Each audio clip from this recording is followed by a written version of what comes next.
कहते हैं कि बिग बॉस या तो आबाद कर देता है या तो बर्बाद कर देता है। तो वो और एल्विश भी बैठते थे, मैं कभी जाके बैठता भी था वहां तो मैं 10-15 मिनट में बोर हो जाता था। इसका सिस्टम हिलाना है, करेक्ट, उनकी लैंग्वेज में। तो मैंने तो बहुत पॉजिटिवली लिया, मेरे को उल्टा अच्छा लग रहा था कि अच्छा देखो मैं स्ट्रांग लग रहा हूँ, आ लड़, जो करना है कर। मेरे को नहीं समझ में आता था यार, उनके टॉपिक्स ही मेरे को समझ में नहीं आती, उनकी बातें ही मेरे को समझ में नहीं आती। मेरे को ऐसा लगता है कि मैं जब 26 साल का था तब भी वैसी बातें नहीं करता था, तो मैं अभी तो 36 का हूँ ना, 36 को बोला कि नमक डाल देती ना, नहीं दिखता नमक, आधा चम्मच नमक डालती, वो वैसे ही थूक देता, वो खराब भी नहीं होता सिस्टम के लिए। का लाइफ में बैकलॉग कुछ रहा है जो उसके लिए बहुत ज़्यादा पर्सनल रहा है, वो शो पे नहीं बताना चाहती थी, तो बहुत ही ठीक है, वो उनका पर्सनल मैटर है। शुरुआत करते हैं आपकी जर्नी से। यार जर्नी मेरी बहुत ही अमेजिंग थी, रिमार्केबल थी, मेरे करियर में डेफिनेटली एक मार्क छोड़ के जाएगी। और अगर मार्क की बात करूं तो जैसे ही मैं बाहर निकला तो मुझे सबसे पहले ये चीज़ सुनने को मिली कि you have left a mark on the show called big boss, कि इसे ऐसा भी निभाया जा सकता है, ये नहीं सोचा था। सो अगर ये लोग मुझे बोल रहे हैं तो मेरे लिए इससे बड़ी कोई चीज़ नहीं हो सकती, क्योंकि मेरे लिए मेरा सेल्फ रिस्पेक्ट, मेरी डिग्निटी बहुत इंपॉर्टेंट है। अगर आप मेरे पूरे करियर की बात करें या मेरे 18 साल में जितने भी मैंने शोज़ किए हैं, वहाँ भी इंटरव्यूज़ होते हैं, वहाँ भी चीज़ें होती हैं, वहाँ भी दिखता है इंसान कैसा है, किसके कितने, किसके साथ बैक ऑफ द कैमरा किससे किसके लड़ाई हो रही है, क्या हो रही है। तो मेरे लिए वो बहुत ही सक्सेसफुल अटेम्प्ट था, जो कि मेरी करियर में बिल्कुल भी, वो कैसा कहते हैं कि बिग बॉस या तो आबाद कर देता है या तो बर्बाद कर देता है आपको, तो मेरे लिए तो बिल्कुल आबाद है। और ये जो सिस्टम हिल जाता है, मैंने बाहर भी आपको एक सवाल पूछा था, क्या सिस्टम हिल गया क्या?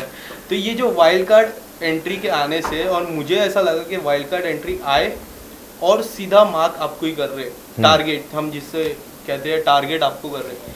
आपको नहीं लगा कि वो आते हैं सिर्फ टारगेट आपको ही कर रहे थे? जो शुरुआत के 3-4 दिन थे, जब भारती जी भी आए थे घर में, उसके 2 दिन पहले से मैं बात कर रहा हूँ, उनके वो वीकेंड, फिर मंडे ट्यूसडे, ये जो हफ्ता था 4-5 दिन का, उन्होंने सिर्फ आपको टारगेट किया, ऐसा नहीं लगा आपको? बिल्कुल लगा।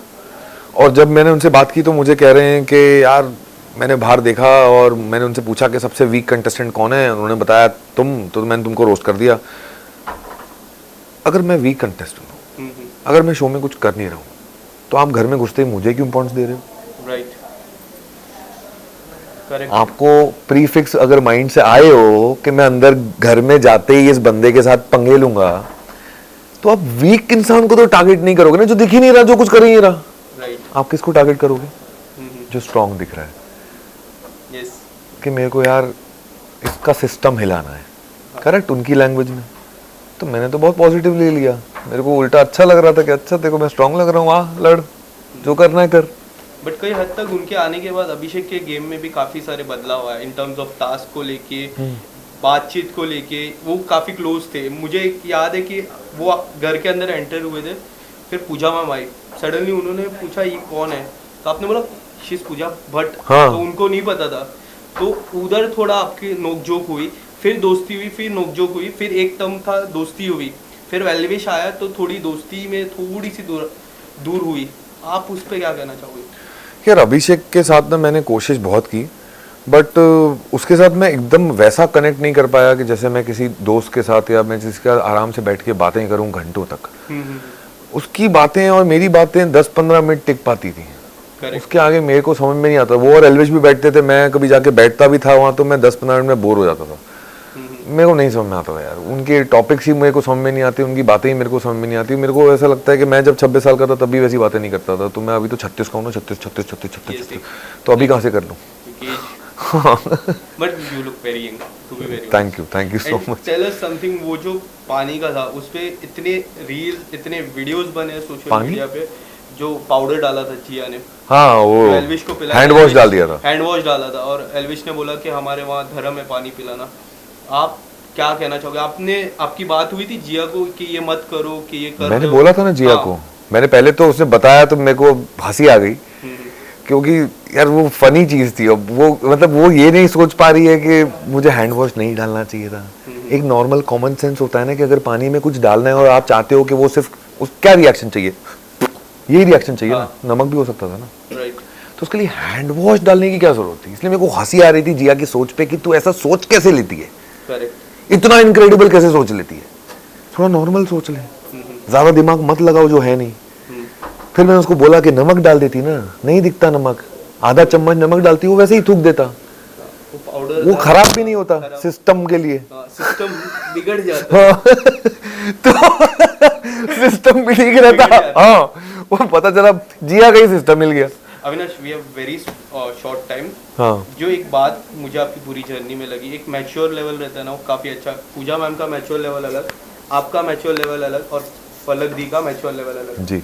जो एक बात हुई, जब आपने बोला आई लाइक यू टू पलक दी, आप अगर कुछ बताना चाहोगे? आपकी बातचीत, उन्होंने कहा, मेरे इंटरव्यू में भी कहा था कि मैं वेट कर रही हूँ वो आए बाहर, तो आप अगर कुछ बताना चाहोगे? नहीं, डेफिनेटली मैंने उससे पूछा था कल जब हम मिले, तो जो भी हमारे सवाल थे, मुझे ऐसा लग रहा था कि पता नहीं अब यार, तो बात करने का मौका नहीं मिला, सीधा वो सडनली घर से बाहर चली गई। राइट। तो वो मेरे को एक धक्के की तरह लगा। और कहीं ना कहीं उसी वीकेंड के बार पे सलमान सर ने उसको टोका था कि तुम ये क्या बोल रही हो अविनाश को कि गायब हो जाऊंगी, बाहर नहीं मिलूंगी। तो वो ऐसा लग रहा था कि अभी जितना टाइम था हमने बात कर ली, बाकी हम बात रात को करेंगे, जैसे हम रोज रात को बैठते थे बात करने के लिए। इंटरव्यू में कहा था कि अगर मेरे को सडनली कोई कैफे से बुला दे मैं चले जाऊंगी, ऐसा कुछ उन्होंने कहा था मेरे इंटरव्यू में, मुझे याद है। मैंने ये चीज पूछा था उनको। कैफे से बुलाता है? नहीं, सडनली अगर कैफे में कोई रहेगा, हाँ। अगर थर्ड पर्सन उनको कॉल करता है तो चले जाएंगे, मतलब वो वे में गायब, नॉट दैट वे अच्छा। गायब कि वो दिखेंगे नहीं आफ्टर द शो, वो वे में नहीं, वो तो अब इम्पोर्टेंट रही नहीं बात। जब मेरी उससे बात हो गई, Yes. तो वो कुछ और, उसका लाइफ में बैकलॉग कुछ रहा है जो उसके लिए बहुत ज़्यादा पर्सनल रहा है, वो शो पे नहीं बताना चाहती थी। तो बहुत ही ठीक है, वो उनका पर्सनल मैटर है। जब आप घर के अंदर थे, पलक को थोड़ी देर के लिए रोका था, जिया और आपकी बहुत सारी बातें हो रही थी, वो घर में ऐसा था कि आप लोग ऊपर जाके बात कर रहे हो, नीचे सब लोग थे, तब काफ़ी बात हुई। और उसके बाद 1 या 2 दिन के बाद पलक आई, जिया और आपके थोड़ी दूरी हो गई, मुझे ऐसा लगा कि जिया, फिर वापस पलक गई, फिर वापस नज़दीकी। तो ये जो पॉइंट है, जो नज़दीक आना दूर जाना, वो क्या उनके गेम का हिस्सा था? ये मैं गेम के पॉइंट ऑफ व्यू से तो सोच नहीं रहा था। इंसान सोचता है इंपॉर्टेंस के पॉइंट ऑफ व्यू से कि अगर मैं किसी के लिए इंपॉर्टेंट हूँ तो वो मेरे साथ रहेगा, अगर मैं किसी के लिए इंपॉर्टेंट नहीं हूँ तो वो इंपॉर्टेंस नहीं मिलेगी मुझे। करेक्ट। तो जो है सो है, जो वाइब समझ में आती है समझ में आती है, जो वाइब समझ में नहीं आती वो नहीं आती। Be clear. तो अगर उसे ऐसा लगा कि वो पलक आ गई है तो उसे उसको ज़्यादा टाइम देना है, उनके बीच में कुछ बात हो गई, उसको ज़्यादा इंपॉर्टेंस देना था क्योंकि उसकी पुरानी दोस्ती थी 6 साल पुरानी, ठीक है, मेरे समझ में आया। बट यार, मैं किसी का सेकंड ऑप्शन नहीं हूँ। अगर मुझे मेरा इंपॉर्टेंस चाहिए तो मेरा इंपॉर्टेंस मेरा है। अगर उसे ऐसा नहीं होता ना कि आप जिंदगी में किसी एक ही इंसान के दोस्त बनते हो, वो तो घर है, वहाँ तो 15 लोग 12 लोग साथ में रह रहे हैं, तो सिर्फ एक इंसान तो दोस्त नहीं बन सकता ना, कोई और भी दोस्त बन सकता है।